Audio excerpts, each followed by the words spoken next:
Bonjour à tous, donc je vais évoquer devant vous, alors plus spécifiquement, je remercie beaucoup d'abord Marie-Yvonne effectivement d'avoir magnifiquement introduit mon sujet. Je vais évoquer devant vous les effets spécifiques que produit l'écriture par lettres, la correspondance dans l'élaboration d'une pensée mathématique. Alors bien sûr, la correspondance se développe énormément, d'abord pour des raisons techniques au XVIIe siècle, parce qu'on arrive à avoir des courriers réguliers qui assurent des échanges qui sont donc faciles à mettre en place entre différents correspondants. On est sûr que les lettres vont arriver, et puis on est sûr également de la périodicité des échanges. Donc ça facilite énormément, bien entendu, le fait que les différents correspondants, toute l'Europe, attendent des lettres à telle période, peuvent répondre régulièrement, et les échanges sont très facilités avec donc cette mise en place d'un réseau de courriers qui parcourt à vitesse assez constante et admirable donc l'Europe entière. Donc c'est vraiment au XVIIe siècle que cette correspondance littéraire se développe. Et le problème qu'elle pose dans les sciences, c'est d'abord de savoir à qui on écrit. Alors on écrit à quelqu'un en particulier, bien entendu. Toutes les lettres de Fermat en particulier sont adressées à des correspondants tels que Mersenne, Pascal, voilà, Midorge, Beaugrand, Digby, comme l'a souligné Marie-Yvonne, donc des correspondants qui peuvent être nationaux ou étrangers, mais en gros on écrit toujours, apparemment du moins, à quelqu'un en particulier. Maintenant le statut des lettres est un petit peu ambigu parce qu'on le voit avec Mersenne, quand on écrit à Mersenne, on sait parfaitement également que cette lettre est destinée à circuler. Ce sont des lettres pour la plupart ostensives, alors il faut un peu distinguer bien sûr. Il y a des lettres qui sont très personnelles, et on le verra particulièrement dans la querelle entre Descartes et Fermat. Certaines lettres ne sont pas tout à fait destinées à être montrées à tout le monde, et d'autres au contraire qui ont une vocation immédiate à être distribuées parmi les différents curieux et savants, parce que la différence n'est pas très nette. Vous savez que ce sont rarement d'ailleurs des savants professionnels, ce sont comme Fermat des gens qui ont une raison sociale un peu différente, et que bien souvent, eh bien, on a une occupation différente et qu'on est savant un peu de fortune, même si on se consacre avec une grande énergie et beaucoup de temps aux mathématiques ou à la physique, on est rarement physicien ou mathématicien professionnel. Donc c'est toute l'Europe savante et curieuse qui est un peu prise à témoin lorsqu'on envoie une lettre à Mersenne. Eh bien, on sait que cette lettre va circuler dans son académie, qu'elle va être discutée, que différents correspondants vont y répondre, et donc Mersenne s'organise pour mettre en scène. Également, c'est important de se rendre compte qu'il y a une espèce de théâtre qui se joue là, pour mettre en scène donc les différents correspondants, les faire interagir les uns avec les autres, donner la parole, la reprendre à d'autres, et faire en sorte justement qu'il y ait une dialectique qui s'engage.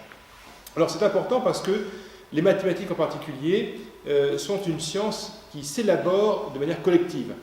On ne fait pas des mathématiques dans son coin, il faut donc communiquer ces résultats à d'autres savants pour différentes raisons. D'une part, pour avoir un effet de publication, on a montré à d'autres qu'on sait répondre à telle question, mais également pour engager la discussion et faire en sorte qu'on élabore petit à petit, de manière dialectique là encore, la démonstration si éventuellement elle n'est pas claire dès le départ. Donc on propose des conjectures, on met en scène des problèmes, on propose des défis, on lance des défis à d'autres, et c'est important naturellement qu'on ait leur réponse aux différentes solutions. Alors parfois, bien entendu, on lance des problèmes parce qu'on ne sait pas résoudre la question posée, et on attend d'autres des indications. Voilà. Et après, on pourra éventuellement discuter, élaborer ensemble, disons, c'est vraiment une construction collective à l'époque, on pourra élaborer ensemble une solution et puis énoncer la vérité.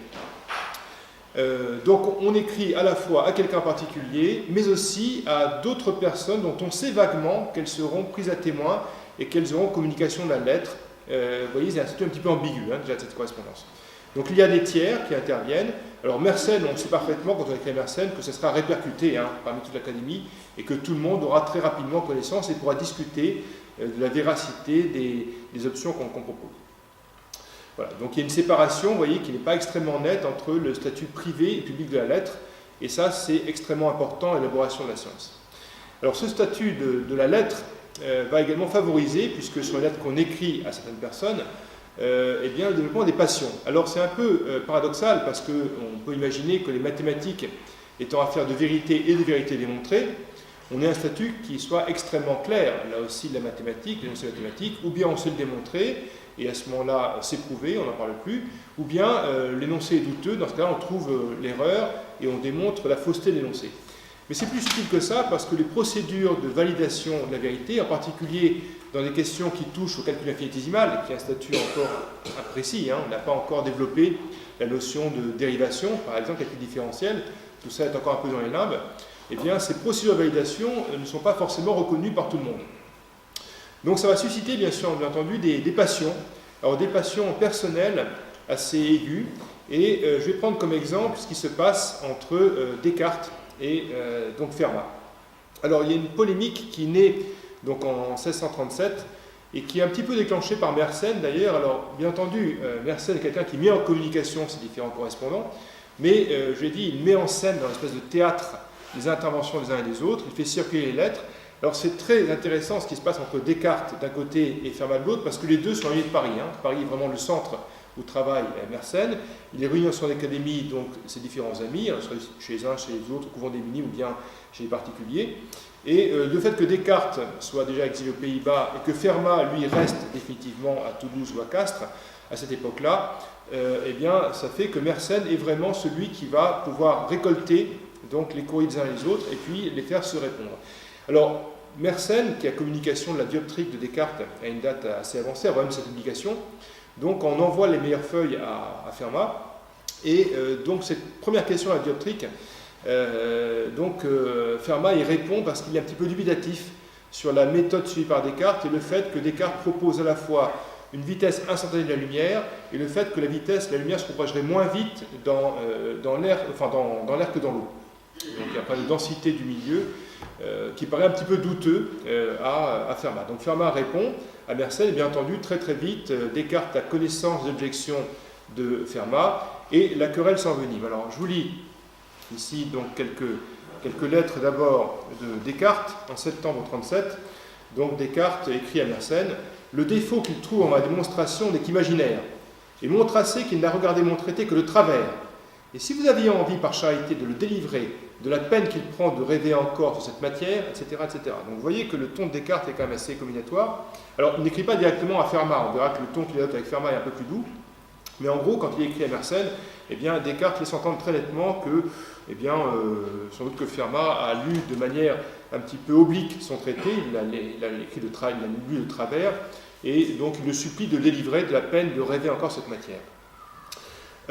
En janvier 1938, donc une autre lettre de Descartes à Mersenne: « Je serais bien aise de ne rien dire de l'écrit que vous m'avez envoyé, parce que je n'en saurais dire aucune chose qui soit à l'avantage de celui qui l'a composé.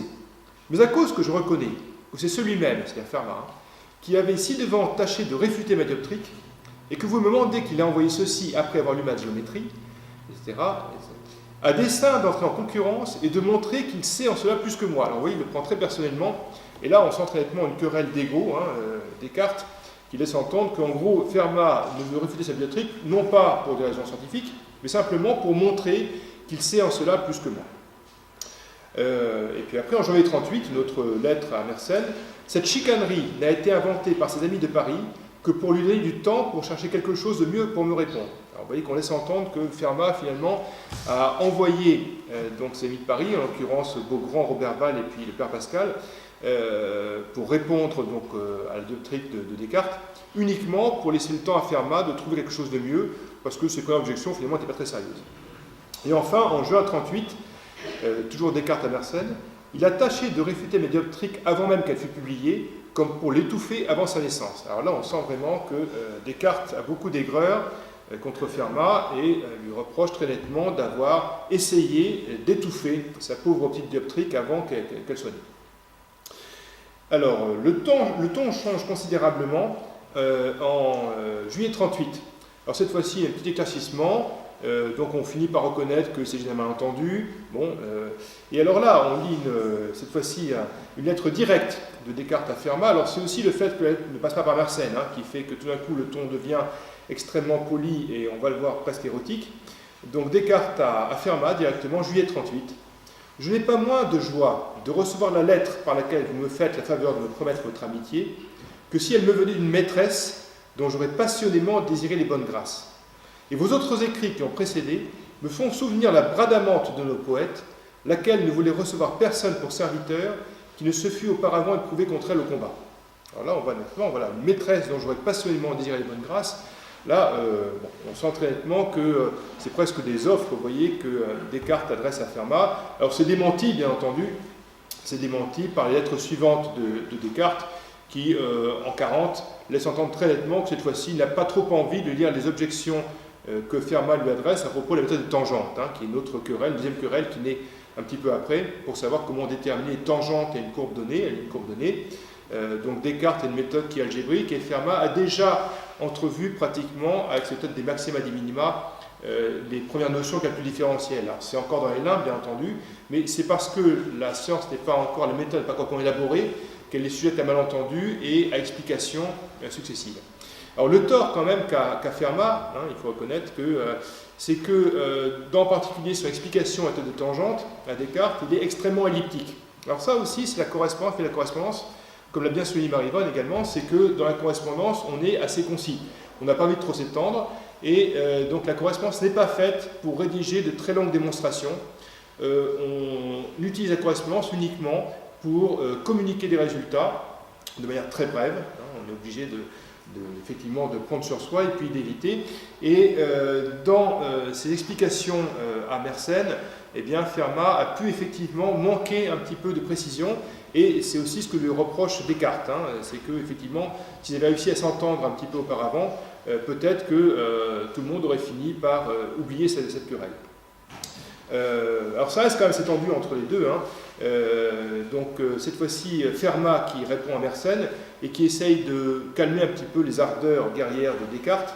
En avril 38, s'il y a quelques petites aigreurs, comme il est malaisé qu'il n'y en ait, vu la contrariété qu'il y a entre nos sentiments, donc je vous une parenthèse, Fermat reconnaît effectivement que les méthodes qu'ils utilisent pour établir les tangentes sont un petit peu différentes entre Descartes et lui, cela ne doit point vous détourner de me les faire voir, car je vous proteste que cela ne fera aucun effet sur mon esprit, qui est si éloigné de vanité que M. Descartes ne saurait m'estimer si peu que je m'estime encore moins. Alors là, modestie affichée, vraiment, vous voyez, Fermat s'écrase complètement et laisse entendre que finalement, peu importe que Descartes le méprise, puisque lui se méprise encore plus que Descartes n'arrivera jamais à le mépriser. Et enfin, en décembre 37, une autre lettre à Mersenne, ce n'est point par envie ni par émulation que je continue cette petite dispute, mais seulement pour découvrir la vérité. Alors là, Fermat, contrairement à Descartes, explique que ce qui l'intéresse, c'est uniquement la vérité, et ce n'est pas la passion personnelle que Descartes met dans cette correspondance. Lui, il va essayer de passer outre la querelle de personnes, et c'est vraiment la vérité qui intéresse Fermat.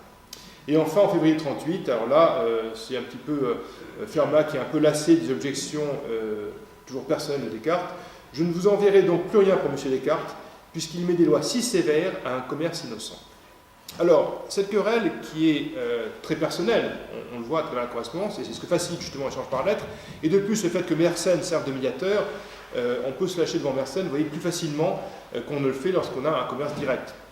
Ce que reproche également Descartes à Fermat, c'est cette méthode qui est un petit peu à tâtons. Alors, on a une lettre de Descartes à Mersenne en février 38. Ma méthode suit la plus noble façon de démontrer qu'il puisse être, celle qu'on nomme a priori. Parce qu'en effet, Descartes est un petit peu réticent devant une démonstration par l'absurde que propose Fermat pour montrer qu'un problème est impossible. Donc Fermat suppose une solution et montre que la solution ne peut pas être atteinte. Ou également sa célèbre méthode, la descente infinie pour le théorème de deux carrés. Ça, c'est vraiment Fermat qui inaugure cette méthode de régression vers la plus petite solution. Et ça, Fermat est un peu dubitatif, parce que Fermat préférerait justement qu'on parte d'un donné et ensuite qu'on déduise avec une méthode certaine donc tous les éléments et qu'on évite ces raisons par l'absurde qu'il trouve un peu moins noble que la façon de démontrer a priori. Et toujours Descartes à Mersenne, en mars 38, il faut reconnaître, à propos de Fermat, qu'il a trouvé sa règle qu'à tâtons, ou du moins qu'il n'en a pas conçu nettement les principes. Voilà. Alors on voit nettement ce qui les sépare, c'est que lui, Descartes, souhaiterait avoir, en gros, la méthode de Fermat. Il souhaiterait avoir des principes certains, presque un traité méthodique de Fermat. Et Fermat, lui, au contraire, se contente de résoudre les problèmes les uns après les autres, de proposer des théorèmes, d'énoncer des solutions justes, en donnant des démonstrations, bien entendu, mais enfin, sans, ce que lui reproche Descartes, justement, avoir tout un corpus théorique qui soit nettement élaboré et qu'on puisse, justement, à partir de quoi on puisse déduire l'ensemble de toutes les solutions. Alors, il ne faut pas croire que Fermat soit insensible à cela. mais il a une méthode qui est beaucoup plus très différente de celle de Descartes. C'est aussi ce qui fait que les deux ne peuvent pas se rencontrer. Mais alors à Descartes toujours, la méthode générale pour trouver les tangentes, alors ça c'est Fermat qui écrit à Descartes, la méthode générale pour trouver les tangentes des lignes courbes mérite d'être expliquée plus clairement qu'elle ne semble avoir été. Donc il demande des éclaircissements. Là aussi on voit que cette correspondance par lettres est assez indirecte, fait que les malentendus naissent justement cette communication qui est non directe entre les différentes personnalités. Voilà. Et toujours à Mersenne, alors Fermat à Mersenne, c'est en juin 38, je ne laisse pas de lui envoyer ce que j'avais déjà fait, où il trouvera sans doute de quoi se désabuser la croyance qu'il semble avoir, que j'ai trouvé cette méthode par hasard et que je n'en connais pas les vrais principes. Donc Fermat laisse entendre là aussi, dans sa correspondance, mais toujours sans énoncer clairement ces fameux vrais principes, qu'il a un corpus théorique, mais que la lettre n'est pas le médium par lequel il souhaite communiquer ce corpus. Donc il remet toujours à plus tard le fait d'élaborer son fameux traité. Voilà. Alors, le grand argument de Fermat, pour ne pas livrer ses secrets de fabrication, sa méthode comme celle que développe Descartes, c'est qu'il n'a pas le temps. Il n'a pas le temps, il n'a pas la commodité. Donc c'est Fermat à Mersenne, en 40. J'ai si peu de commodité d'écrire mes démonstrations que je me contente d'avoir découvert la vérité et savoir le moyen de la prouver lorsque j'aurai le loisir de la faire. Donc Fermat garde par devers lui donc, ses arguments et ses théories, et donc il renonce un petit peu de manière assez désinvolte, vous voyez, à livrer tout ce qui se passe, tout ce qu'il a, tous les secrets de la méthode qu'il a élaborés pour trouver ses démonstrations. Il se contente de donner ses démonstrations, il explique à ses correspondants, il arrive à prouver finalement ses résultats, mais il conserve le droit finalement de garder ses secrets de fabrication.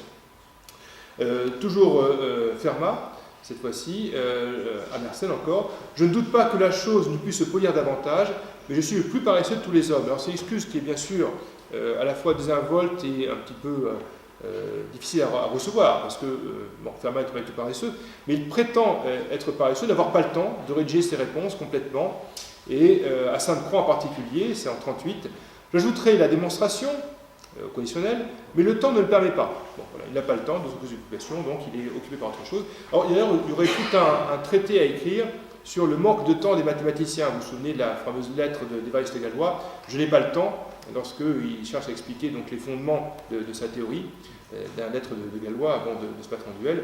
Je n'ai pas le temps, je n'ai pas le temps. Donc le manque de temps, le manque d'espace aussi, la fameuse marge trop étroite pour contenir la merveilleuse démonstration. Il faudrait peut-être se pencher là-dessus, sur le fait que les mathématiciens donc, renoncent à écrire leurs preuves par manque de temps ou d'espace. Et cette contrainte que justement la correspondance épistolaire ne va pas favoriser. À Frénic également, en octobre 40, de quoi je vous enverrai la démonstration si je m'appréhendais d'être trop long. Alors là, cette fois-ci, vous voyez, c'est le défaut un petit peu inverse. Comme les lettres sont assez volumineuses, la correspondance de Fermat, ça occupe beaucoup d'espace. Et donc, Fermat, cette fois-ci, renonce à écrire complètement la démonstration parce qu'il n'a pas envie d'ennuyer son correspondant. Bon, Frénic aurait peut-être volontiers reçu la démonstration, lui, mais en tout cas, Fermat ne veut pas, sous un prétexte un petit peu, vous voyez, fallacieux, lui proposer cette démonstration. Et à la fin de la lettre, d'ailleurs, j'ai déjà trop écrit, et il me semble qu'il est temps que vous parliez, après avoir employé si mal votre temps à lire cette longue lettre. Donc il laisse à son correspondant le temps de lui répondre. Alors c'est important également, vous voyez, ce délai qu'il y a entre différentes réponses, parce que quand on écrit une correspondance, donc, on propose des défis aux différents correspondants, et la mathématique de l'époque progresse justement par ces défis, ces problèmes qu'on se pose les uns aux autres, qui ouvrent le champ à la dialectique, et on voit que la correspondance est parfaite pour cela, parce qu'on laisse le temps aux autres de répondre. Contrairement à ce qui se passe dans l'entreparle où on s'échauffe, alors on voit que dans les lettres on s'échauffe beaucoup aussi, ce n'est pas forcément le lieu où on refroidit les ardeurs, mais peut-être celui au contraire dans lequel on les attise. Ce qui se passe dans la correspondance, c'est que justement, on a du temps pour répondre. Donc ce temps, c'est un petit peu le paradoxe de la correspondance. Le temps qu'on a pour répondre n'est pas celui qu'on a pour écrire. Voilà. On n'a pas le temps de mettre au clair les démonstrations, mais on a le temps de les élaborer par devers soi, entre deux lettres, d'un ordinaire à l'autre, vous voyez. On a le temps de penser à répondre aux autres correspondants. Donc il y a toute une gestion du temps et de l'espace, l'éloignement géographique, l'écart, qui fait que la correspondance est pratiquement obligatoire pour que Fermat puisse atteindre Mersenne et par là Descartes, vous voyez, il faut nécessairement que ça passe par la correspondance, mais tous les délais que ça implique en termes de délais est également quelque chose de très fécond en mathématiques. Le temps qu'on laisse aux autres pour lire la réponse, l'assimiler, y répondre. Vous voyez, c'est une dialectique à temps discret qui fait que finalement c'est aussi ça qui permet à la mathématique de s'élaborer à la fois dans les malentendus, les lacunes et les ellipses un petit peu les manques de la correspondance. Donc ce caractère lacunaire, le fait que justement on n'a pas le temps de tout développer, c'est ça aussi qui permet à la mathématique de progresser. Alors au malentendu de s'instaurer, malentendu technique, mais également donc aux autres mathématiciens de répondre et de répliquer donc à Fermat. Alors je vais terminer par ce qui se passe cette fois-ci. Alors je vous ai dit que parfois il y avait des malentendus qui s'instauraient, mais parfois aussi une correspondance exacte. Alors avec Pascal en particulier, c'est une histoire très différente de celle qui se produit avec Descartes. Avec Descartes, il y a vraiment une animosité, un antagonisme très fort entre les deux, à la fois pour la méthode suivie et également les personnalités. Alors avec Pascal, c'est plus facile parce que aussi Pascal est déjà d'autres générations. Donc entre Descartes et Fermat, il y a un petit peu la querelle des égaux qui fait que c'est un petit peu les deux numéros 1 de l'époque. Il faut dire lequel des deux va l'emporter. Donc il y a vraiment, entre égaux, cette fois-ci, forcément de la friction. Avec Pascal, c'est beaucoup plus doux parce qu'il y a presque cette relation de transmission, de paternité, de filiation qui s'instaure entre les deux. Donc de Pascal à Fermat, c'est à propos du calcul des probabilités cette fois-ci. En 1954, le problème des parties. Je ne puis vous ouvrir ma pensée entière touchant les parties de plusieurs joueurs par l'ordinaire passé, et même j'ai quelques répugnances à le faire, de peur qu'en ceci cette admirable convenance qui était entre nous et qui était si chère ne commence à se démentir. Donc Pascal est un petit peu réticent, vous voyez, à entrer en lice avec Fermat sur le problème des probabilités pour le démentir argument, parce qu'il craint de rompre l'admirable convenance qui était entre eux. Mais cette fois-ci, en août 1954, alors cette fois-ci, Fermat réplique à Pascal et lui dit non, ne vous inquiétez pas, finalement les solutions que nous avons trouvées sont tous les deux convenables et elles coïncident finalement. On va arriver à s'accorder l'un l'autre. Et en août 1954, donc réponse de Fermat à Pascal, nos coups fourrés continuent toujours, et je suis aussi bien que vous dans l'admiration de quoi nos pensées s'ajustent si exactement qu'il semble qu'elles aient pris une même route et fait un même chemin. Donc on imagine, vous voyez, que dans les délais qu'impose la correspondance, eh bien, les pensées de Pascal et de Fermat, et puis que les deux s'accordaient admirablement. D'ailleurs, il y a un croisement de lettres, l'une qui va de Paris à Toulouse, l'autre de Toulouse à Paris, et où finalement les arguments qu'ils échangeaient coïncidaient à peu près, bien que les méthodes soient différentes, vous voyez. Là, cette fois-ci, c'est presque l'accord entre Fermat et Pascal qui est admirable, alors qu'au contraire, avec Descartes, la correspondance a créé cette distance qui a créé l'antagonisme et presque la querelle entre les deux. Voilà. Alors bien sûr, ce qui est essentiel pour terminer dans cette correspondance, c'est l'absence de celui à qui on écrit.